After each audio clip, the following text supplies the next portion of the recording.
Thank you very much. Please be seated.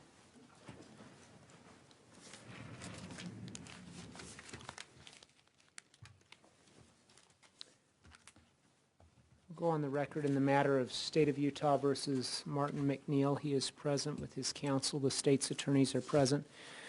We are outside the presence of the jury. Counsel, would you like to speak to the issue we dealt with at the bench? Go ahead, whoever's first. Honor, after reviewing this, I don't think the statute addresses our exact situation specifically, nor does it deal necessarily with the issue of admissibility, but I think it does address it by way of analogy through the discovery process, which is if it's in a case of prescription fraud or Medicare fraud or Medicaid fraud or something like that, it is discoverable and the state is then authorized to send that to defense counsel. I think any other context under 601 is inadmissible to share that information, and certainly making it an exhibit and publishing it would be sharing that information in the state's mind. I'm uncomfortable with it coming in as an exhibit. Could I just ask this question as I think about the context of the case? There will be testimony, or has been, there will be testimony that Michelle MacNeill was a drug-naive person.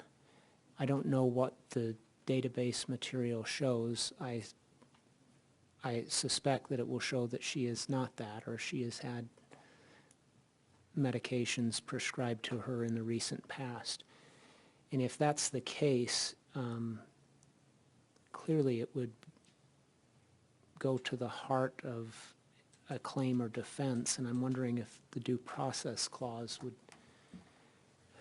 that as applied, that this limitation on access as applied would violate the due process clause, since that would be Brady material, essentially. I believe the substances were from 2002, so the relevance is, in the state's opinion, marginal. We aren't objecting to counsel asking Mr. Mickelson about it, and if it refreshes his recollection in any way, I'm fine with that. I think they have the right to present their defense, and we will argue that this is not really relevant for a number of reasons our toxicologist will address. But in terms of making it an exhibit, that's where I have my most concern, Your Honor. Is there could you make a proffer of what the toxicologist will say about who constitutes a drug-naive person? I'd probably have to leave that up to Mr. Perkins. I can make a rudimentary one, Your Honor. I think they'll testify that someone who has built up, that when someone takes a drug routinely, certain types of drugs, particularly opiates, the receptors in their nervous system adjust with certain chemicals that transmit the signal that the opiates are blocking. And when someone adjusts, or excuse me, when someone's body adjusts to a routine dosage of a drug like an opiate, that adjustment makes them tolerant to it and makes the effect less pronounced on them. However, if someone has not been taking the drug routinely over a period of time, they're no longer tolerant. Their body readjusts back to the normal status. And so in this sense, drugs that were prescribed in 02 or 03 and not taken regularly up until April of 2007, there really wouldn't be a drug tolerance there. And if she were not taking those drugs regularly, she would still be a drug-naive patient despite the fact that she'd been prescribed those drugs earlier in her lifetime.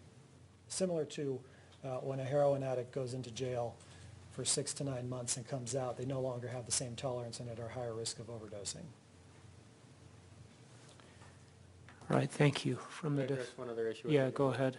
A couple other concerns I have, and as a prosecutor, I have charged a number of controlled substance violations based on a Doppler report that proved to be erroneous, and these people actually had prescriptions for some of the things they were charged for.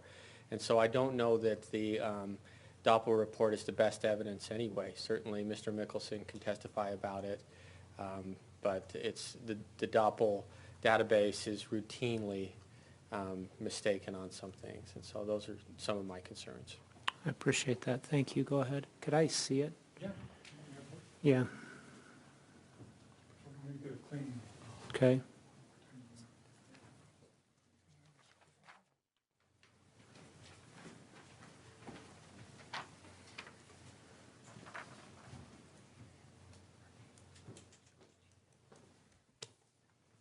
That's the report as it was provided to us, Your Honor.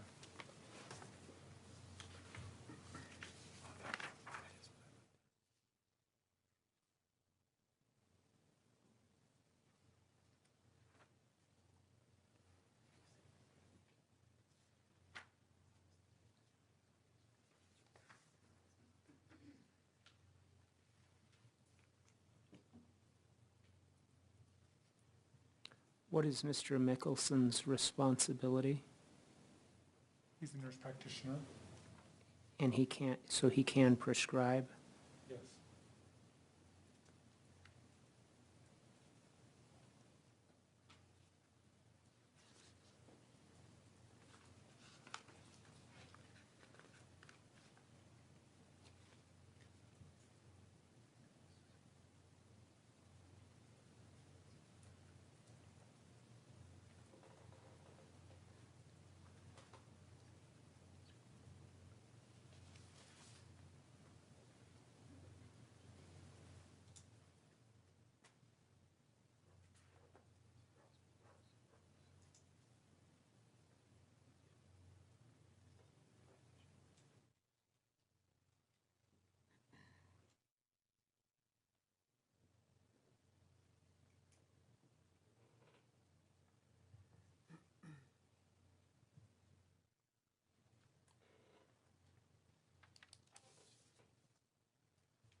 Who will lay foundation for this?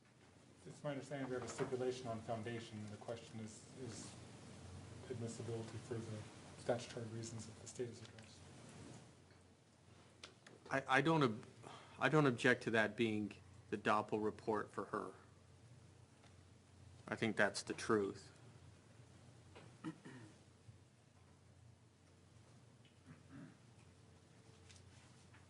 Is your concern that Mr. Mickelson won't remember these prescriptions, and so Well, that's part of it. He didn't remember them, and so we have shown him that, but we want this report in for a number of reasons. And we think that it is relevant both to indicate that Michelle isn't exactly drug naive, and also to indicate that back in 2003 that she was prescribed Lortab and Percocet together within approximately the same time frame that she was also prescribed Valium as well. That in 2006 she also was prescribed hydrocodone. Back in 2002 she was prescribed hydrocodone. And then in August of 2006 she was also prescribed Ambien. And so there will be some testimony. There'll be some testimony in this case, presumptively, from Alexis that her mother hated to take medication. And we think that this is some evidence to show that that's not the case. do you have any, will you be calling an expert witness to testify about the issue of tolerance? We have an expert who has been designated that if we call him, he will testify about tolerance. What will he say about a controlled substance prescription given in 2006 for hydrocodone? Would that render a person no longer drug naive in April of 2007? I think that he will say that's a tough question to answer, that determining whether how somebody's body will respond to a medication is something that is very subjective, and something that you can't simply tell by ascertaining whether or not they've ever taken a medication before. And so it's, as I understand his testimony, it'll be that there are a lot of factors. Is prior use between 5 and 1 year earlier one of those factors? I believe that that's one of the factors to consider, yes. Even that old?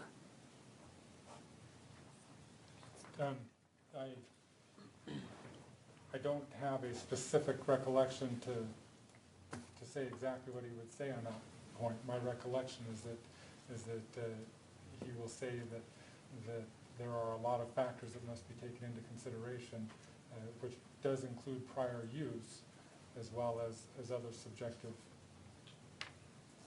factors for each person, their age, their gender.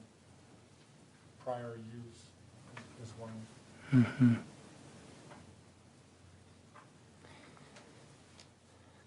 So in summary, your position on relevance is that it goes to the issue of whether or not Michelle MacNeill was drug naive, and also to the issue of whether or not hydrocodone and diazepam should be prescribed together. And Percocet together. Is there any real issue about that? Yes, I think that the prosecution's theory includes in part that my client, Mr. MacNeill, looked at the PDR and came up with some theory of medications that he wanted Dr. Thompson to prescribe, and designed a potent cocktail that they think may have caused death. I understood the state's witnesses to say, yes, as a matter of routine, we do prescribe these drugs together. That's not an issue. Yes, they can be dangerous if taken all at once, but we do prescribe them together. Have I misunderstood that? I believe that that's what the witnesses that have testified thus far have said. Am I going to hear something different from someone else? The toxicologist, Dr. Dawson, describes the circumstances a bit differently and describes it as a potent cocktail of drugs. Okay. And so I think this is critical to our defense to show that a good portion of what is called a potent cocktail of drugs has been prescribed to Michelle in the past, that she wasn't naive in the sense of taking medications because she had. And that's using the term drug naive a little differently. And that's a third area of relevance, that she herself knew how to take these medications safely. Okay. Used not in the terms of a tolerance issue, but her own personal knowledge. Okay. That assumes she took the drugs that were prescribed to her as well, right? Okay. This case is full of circumstantial inferences that both sides are seeking.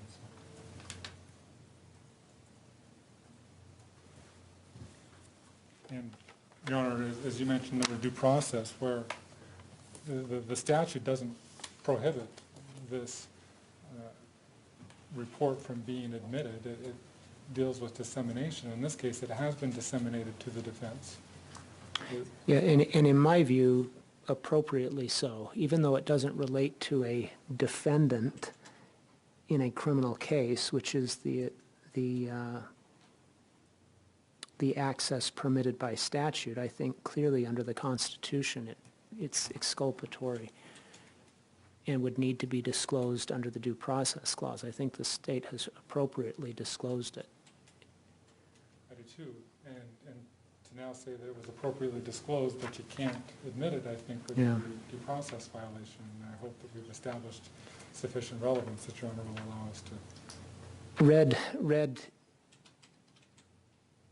as the statute reads, it would suggest that the only time the state prosecutor could disclose information from the database in a criminal case would be when the information is about a criminal defendant for the purpose of establishing a defense. And I think at least in the context of this case, the evidence is exculpatory when taken in context, and I think the state has appropriately disclosed it under the prosecutor's constitutional obligations.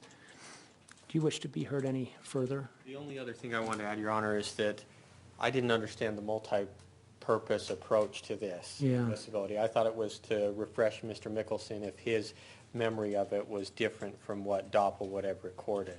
I didn't understand we were getting into this whole thing, and so I'm frankly not prepared to address that, and I would prefer to deal with the admissibility for everything she's been prescribed previously in a different way. When it comes to Mr. Mickelson, I think he's more than capable of testifying to what he did. In terms of the whole document coming in through him, I again would object to that. So you do not have a stipulation on foundation then? Well, I'm in a tough spot because I told Mr. Spencer I agree this is what Doppel has produced. I thought it was for the limited purpose of refreshing Mr. Mickelson of what he had done. And so if it's to bring in the other things, I would object to those at this point. Let me ask this. Do you need this document today to examine Mr. Mickelson, either of you?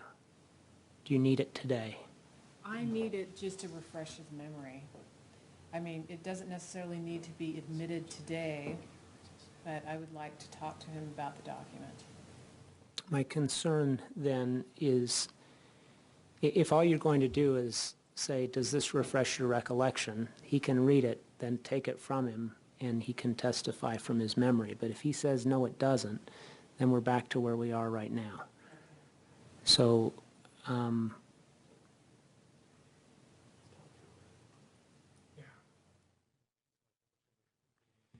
Mr. Peed, you said you're not ready. What more do you need? I want to review, for example, Your Honor, we have records from, is it Shopco or Target? And I want to review because, again, my concern is that the database is just simply not kept up as responsibly as it should be. I want to review each of those future prescriptions against what other evidence we might have, just in terms of accuracy. Right, does that go to its weight, though, rather than its admissibility, and we would look at those other, you may demonstrate that it's wrong. Sure, and similarly, I'd want to talk to someone about the limits and such that it entails. In terms of data entry? Correct. No, and I don't want to make this a trial about the state's database. Sure. I think we need to think carefully about, we don't want this trial to turn into a mini trial about the state's controlled substance database. What I will do is reserve ruling on the admissibility of, can I just mark this? Is it Defense Exhibit D?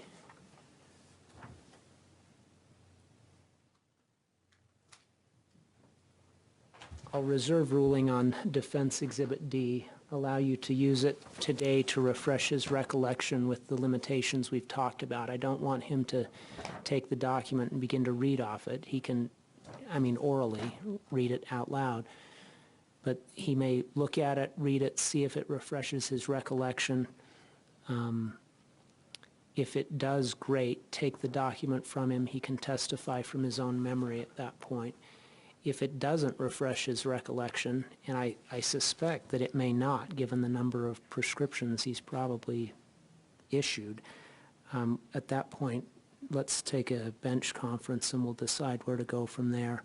It may mean that Mr. Mickelson's testimony will have to continue tomorrow. when we have some more time to talk from that point forward.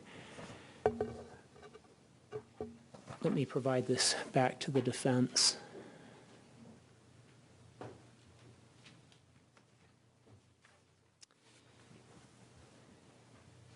For the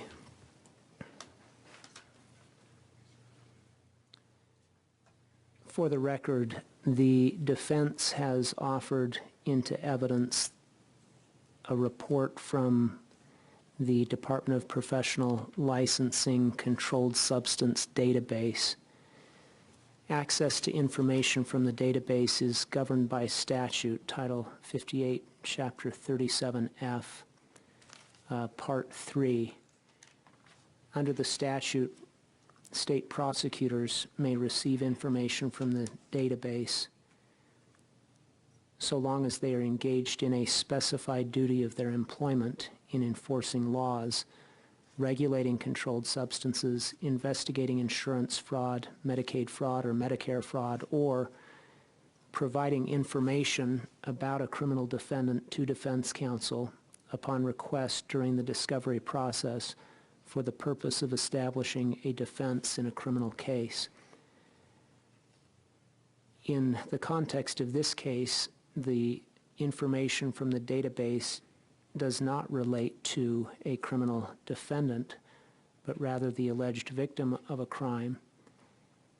It would be offered for the purposes stated by defense counsel, first, to demonstrate that certain medications at issue in this case are prescribed together. Second, that Michelle MacNeill was not a drug-naive patient and may have had a tolerance to certain medications. And third, to show Michelle MacNeill's own personal knowledge of how certain medications might be taken together and safely.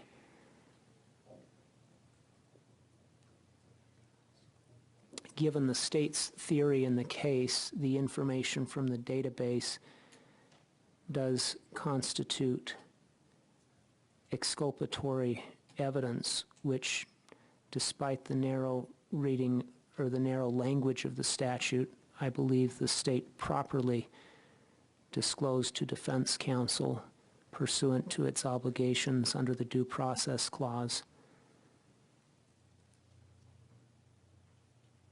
Whether or not the report from the database itself is admissible, I'm reserving on, and you may examine Mr. Mickelson in the way I've indicated. Let's have the jury brought in.